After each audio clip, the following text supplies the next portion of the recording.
Hey guys, it's Glenn from Glenn's Car Collection giving you a long-term update on my GLA 45 AMG.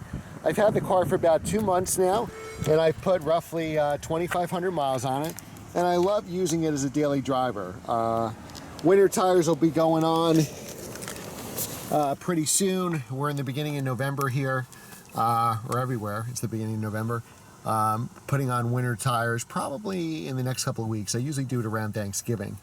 So right now, let's see, we got the push button start here. Now this was just a button. I saw this on the options list, and when I bought it, I asked the dealer where the push button start was because I was driving it with the key on my test drive. And literally it's a button that comes in a plastic bag, and you kind of stick it in here, and that's your engine start button. But it works just like, you know, an S2000 or any other car, the M2 with the push button start. So with the breakdown, you start the car, the dials are nice, they go back and forth. If you drive the car in comfort mode, there's 3 modes here. I don't know if you can see it that well. It's comfort, sport, and manual mode. In comfort mode, you do have an eco automatic stop. That's what that A button is that you see there. It basically is this green button on the dash here. And right now it's active. So if the engine's warm and I go to a stop, it does shut off the engine, which is fine, save some gas, save some pollution. But if you don't like it, you can take it off by just pressing that button. Everything you're gonna see here is gonna apply to a CLA and a CLA 45 as well, even though this is a GLA. But I usually leave it on. I don't mind this stop start. It's not intrusive. You get used to it, and it probably saves a tiny bit of gas. So far the car's been flawless. It had a service just before I bought it. So it had the first oil change, I think around 900 miles, probably just before that. The next service isn't due to 10,000 miles, would be the next oil change. Let's see how much I put in a year. Probably in that 12 months, I probably will have 10,000 miles. I always do an annual oil change, whether I drive a car, 500 miles or whatever. So sometime I'll do 2 oil changes too. I may change this oil every 5,000 miles. Mercedes service isn't free like BMW. Since it's still under warranty, I'll probably take it to the dealer, though I'm sure I'll be overcharged for the oil change. If I remember my CLA 45 AMG, it wasn't too bad for the first service, maybe a couple $100, maybe 200 or something like that. So maybe I'll take it I'll probably take it to the dealer since it's under warranty. Couple things. Well, this speedometer I'm not that crazy about. The stuff is too close together, especially, here it goes to 200 miles an hour. Who are we kidding? I'd rather they do what some manufacturers do, is maybe the first part of the dial going, say, to 80 miles an hour should be, going at least, 50-60%, and then make the numbers from, 100 to 200 really close together. The problem is here is you'll never get over, the 10 or 11, 10 o'clock position here where, say, 80 miles an hour is. So it's just a more useful speedometer. The gas tank is very small. I know the M2 is 13.7 gallons. I think for this car it's very similar to that. I forget what it is. I think it's like 13.8. So I got gas 24 hours ago. I do a lot of driving. So basically I use about a half a tank of gas a day. So every 2 days I get a gallon of gas. A full tank of gas if I'm using this car. And it takes, we have 93 here in New Jersey, so obviously it takes premium fuel. Since I'm not crazy about the speedometer and it's hard to read at speed, I put the setting on the speedometer in the middle. You can change this to various things. Well, let's talk about gas mileage since it came up. Now, this is the gas mileage from when I bought the car, 19.4 miles to the gallon. So just to give you some perspective, my M2 gets 20.7 miles to the gallon. My 1M actually gets 19.4, I believe. Here I'm doing, I guess, a little more around town. My average speed is 27 miles per hour. I think there's a setting here that goes from the car from the beginning. Okay, so from when the car is brand new, wow, from the car, oh, that's today's mileage. So today I did a lot of highway driving, so that's great. So I averaged 50 miles per hour. It was pretty much all highway today, but some like 2-lane roads with a lot of traffic lights. And I averaged 26.7. And I was driving at a good clip, and I was driving in manual mode and doing some, 5,000 RPM shifting. So that's actually really good for me. That's the best I've ever seen. 26.7 average. I had a Mini Cooper S years ago. I think it was in 2003. And that was my best mileage ever, and that was 26.5. So I actually broke my record here at 26.7 because I have a heavy foot and I like to rev the cars out. Again, with the all-wheel drive, it's a great car. It's phenomenal in the rain. There's so much grip. And what I like about this car, as opposed to the CLA, it's got such a short wheelbase, and the tires are pretty skinny that the car moves around a lot, and I say that in a good way. So you'll get some oversteer almost if you're on some like highway exit ramps. So to me, that's a lot of fun. Getting back to the modes. Now, the 2016 models have 5 modes instead of 3. I think they're actually suspension modes, and there's like a dial here that does suspension, and it has Sport, Sport Plus. My problem with all those modes is there's very few good ones.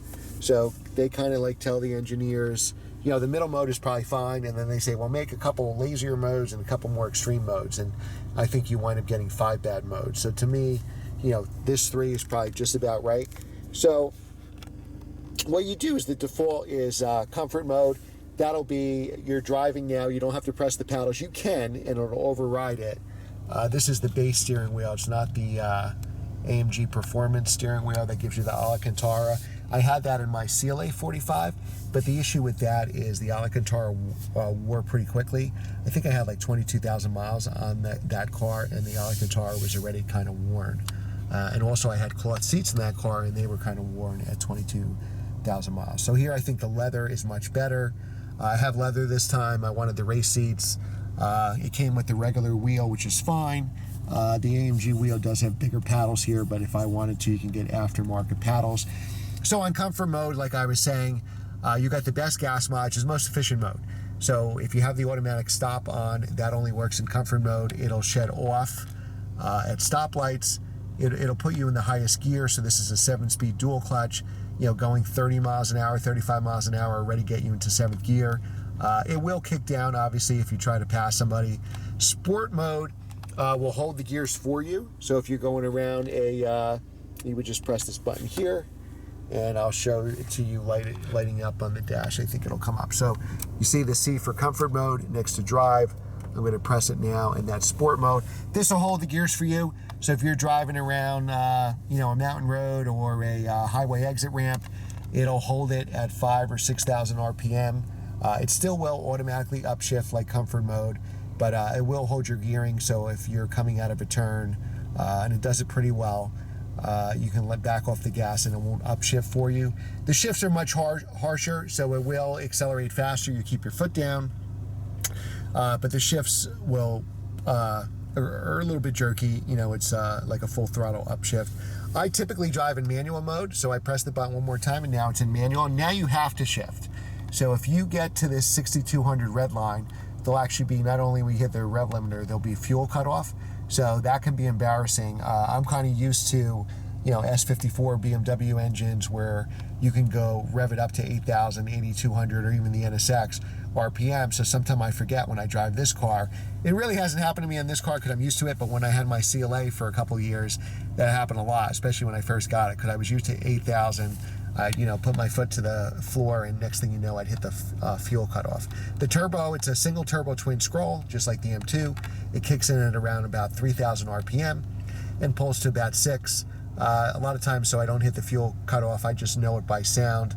I'll probably shift around 5,500. I'll do a little bit of a short shift, and I can tell with sound where I am now that I'm used to the car, having most of my experience in the CLA. The sport exhaust for this car, I think, is a must-have option, same as the CLA 45. It's only like $500, and it makes this car sound amazing. I don't know if you could hear it. I'll try to roll down the windows, but...